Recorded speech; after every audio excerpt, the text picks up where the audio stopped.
ও আপনার মাদক ব্যবসায়ী না, চাঁদাবাজি না, মাফিয়া, খুনি, এগুলো দেখার দরকার নেই। 1000 টাকা হাতের মধ্যে গুঁজে দেবেন, ভোট উড়িয়ে দেবে। আপনি বিশ্ববিদ্যালয়ের অধ্যাপক, আপনি একজন টকশো ব্যক্তিত্ব, আপনি একজন আলোচক, আপনাকে দিবে না।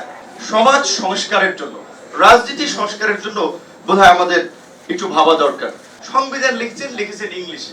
এদেশের যেই দেশের মানুষ তার মাতৃভাষার জন্য লড়াই করলো, বাংলাকে সবার উপরে প্রায়োরিটি দিল, উচ্চ আদালতের রায় এখনো লেখা হয় বাংলায়। যিনি মামলার বাদী কিংবা যিনি আসামি কি বলছে, জাজ সাহেব কি লিখছে কিছুই জানে না, জানে সব উকিল সাহেব। ফাঁসির কথা লেখছে না, খালাস দেওয়ার কথা লিখছে, লেখে নাই। উকিল সাহেবের কাছে যায়, সে বলে টাকা লাগবে, খরচ লাগবে, ওই পর্যন্তই পাবলিক বোঝে, এর বাইরে কিচ্ছু বোঝে না। তো এই ধরনের মানে পরিস্থিতি থেকে তো আমাদের উত্তরণটা দরকার। সেদিক থেকে আমাদের সহজ উপলব্ধি হচ্ছে সংবিধানকে নতুন করে রচনা বা নতুন করে লেখাটা, সেটা এই সময়ের দাবি, সেটার সাথে আমরা পুরোপুরি একমত। দ্বিতীয়ত, সংবিধান আবার ফুয়াদ ভাই যেটা বলছিলেন যে অনেকগুলো প্রসিডিউরাল ল লেখা আছে, এটা সংবিধানের পার্ট না।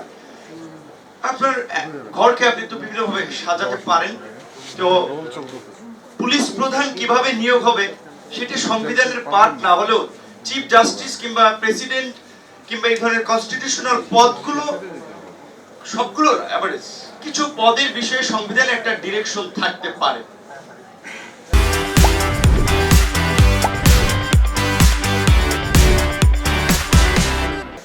আমাদের এই সংবিধানে ৭৭ নম্বর অনুচ্ছেদে একটা সুন্দর প্যারা আছে, ন্যায়পাল বলে একটা অনুচ্ছেদ আছে। এই 53 বছরে এই ন্যায়পালের অস্তিত্ব অনেকে না পড়লে, বিসিএস এর জন্য না পড়লে ছাত্ররাও জানে না, বা সাধারণ মানুষ যার ওই প্যারায় যাওয়ার প্রয়োজন হয়নি সে জানেও না যে ন্যায়পাল বলে কিছু আছে, এটা সেটার একটা ইমপ্লিমেন্টেশন এখানে কখনো হয়েছে।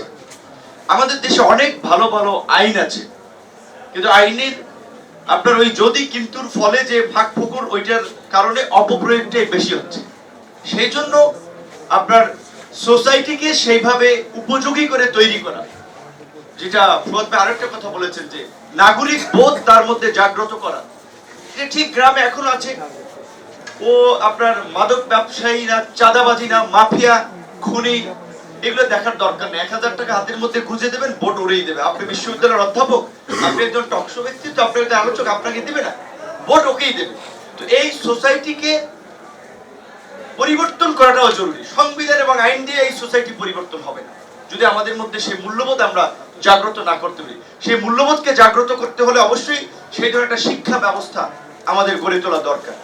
আমরা তো স্কুল থেকে দেখে আসছি, যিনি প্রিন্সিপাল কিংবা অধ্যক্ষ হন তিনি লবিং তদবির করে আসেন, রাজনৈতিক বিবেচনা আসেন।